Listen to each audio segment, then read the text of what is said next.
Hello everyone, my name is Ryan Cam, here with my brief thoughts on The Lost City. This was directed by the Nee brothers, and it starred Channing Tatum, Sandra Bullock, and Brad Pitt, and Daniel Radcliffe, among others.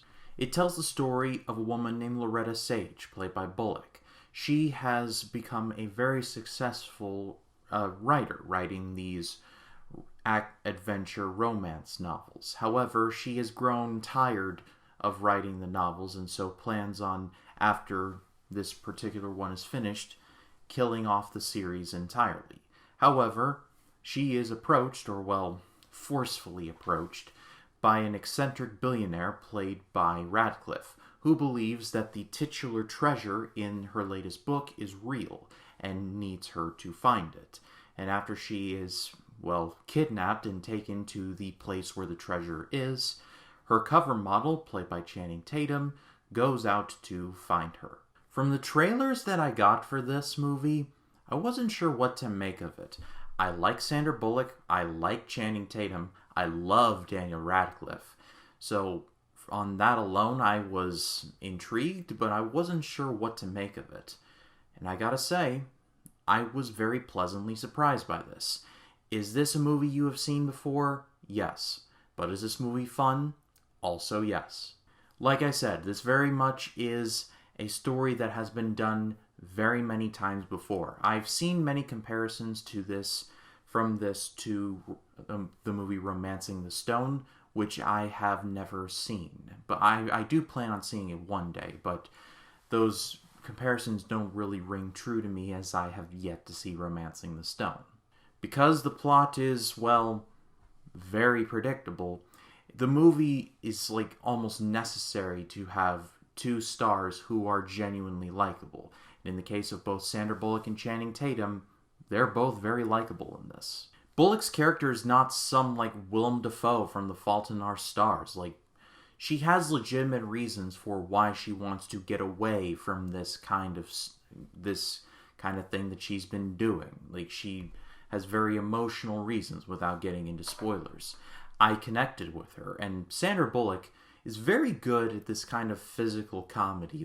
Like, throughout the first half of the movie, she wears this sequined purple jumpsuit looking thing, and I was just sitting there like, I think even Elton John would say that's too much. Channing Tatum is also a lot of fun here. His character is kind of portrayed as a bit of a goof at first, and I was just like, I'm not gonna like how they treat this guy, aren't they? And at first, I was starting to veer towards that direction. However, at a certain point, and you know where the point will come, he actually becomes very likable real quick and stays that way throughout the rest. It also helps that that Channing Tatum is genuinely very charismatic, and he does carry this role very well. This being a comedy, a lot of the comedy does hit. There was some spots where like, oh no, this is where the movie's going to derail, is it? No, and actually, 9 times out of 10, it does work. The scene that I was most curious about and cautious about was the scene in the trailer where Channing Tatum gets a bunch of leeches all over him. I'm not a big fan of leeches. Rambo 2 has taught me well where to stay far away from those things.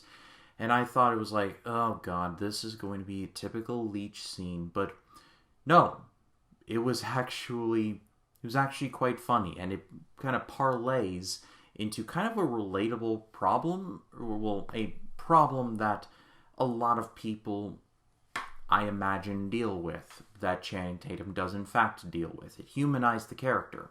I liked that. I liked the spirit of that.